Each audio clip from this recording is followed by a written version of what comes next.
સુરત મહાનગરપાલિકાના ward number 18 લીંબાયત પર્વત કુંભારિયામાં કોર્પોરેશનની એક સીટ માટે યોજાનારી પેટા ચૂંટણી માટે કોંગ્રેસ પાર્ટી દ્વારા સણિયા હેમાદ ગામના વતની સંજયભાઈ રામાધા રામાનંદીને ઉમેદવાર તરીકે જાહેર કર્યા છે, જેઓએ આજે સુરત કલેક્ટર કચેરી ખાતે કોંગ્રેસના નેતાઓ અને સમર્થકો સાથે પોતાની ઉમેદવારી ફોર્મ ભર્યું હતું। આ ચૂંટણી આગામી 16 ફેબ્રુઆરીના રોજ યોજાશે, તેનું પરિણામ 18 ફેબ્રુઆરીના રોજ જાહેર કરવામાં આવશે।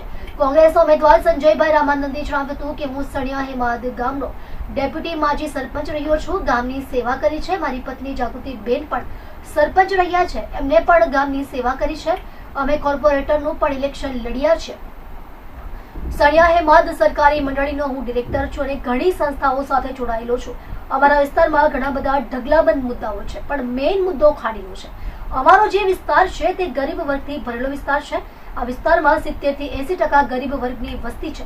મતદારોને એવો મેસેજ છે કે ખાડી પર જેટલું પણ દુઃખ પડ્યું છે અને તે દુઃખનું નિરાકરણ આ લોકો લાવ્યા જ નથી અને લગભગ લાવવાના પણ નથી, જેથી કરીને તમારો કિંમતી અને પવિત્ર મત એવા માણસોને આપો કે જે માણસ રેલ વખતે તમારી પડખે રાત અને દિવસ ઊભા રહે। આજ રોજ સુરત મહાનગરપાલિકામાં 16મી તારીખે યોજાનાર પેટા ચૂંટણીના ઉમેદવાર શ્રી સંજયભાઈ રામાનંદીના ઉમેદવારી પત્ર ફોર્મ ભર્યું છે અમે, અને એ ફોર્મ એવી રીતે ભર્યું છે કે સંજય રામાનંદી જેવો એક સારો કાર્યકર્તા, જે લોકોની વચ્ચેનો કાર્યકર્તા છે, લોકોની વચ્ચે રહેનારો છે, સતત આખા વિસ્તારના સંપર્કમાં છે અને એ વિસ્તારના સમસ્યાઓથી વાકેફ છે।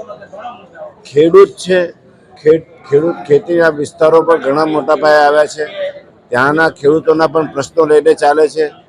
મોટા ભાગનો વિસ્તાર ખાડીનો વિસ્તાર છે। ગરીબ વિસ્તારોમાં ખાડીના પાણી વધુ વરસાદ પડવાથી ખાડીના પાણી ભરાઈ જાય છે।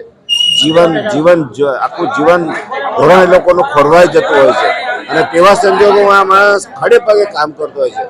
એ લોકોને ફૂડ પેકેટથી માંડીને તમામ સમસ્યાઓ જ્યાં સુધી એ પૂર્ણ ન થાય ત્યાં સુધી એ મહેનત કરતાનો માણસ છે અને કોંગ્રેસ પાર્ટીએ એક લોકોનો ઉમેદવાર આપ્યો છે, લોક ચાહનાવાળો ઉમેદવાર આપ્યો છે અને એ અમે ચોક્કસપણે એમ કહીએ છીએ કે અમે આવનારી ચૂંટણીમાં ભૂપેન્દ્ર સોલંકી જેવી પાછી પુનરાવર્તન કરીશું।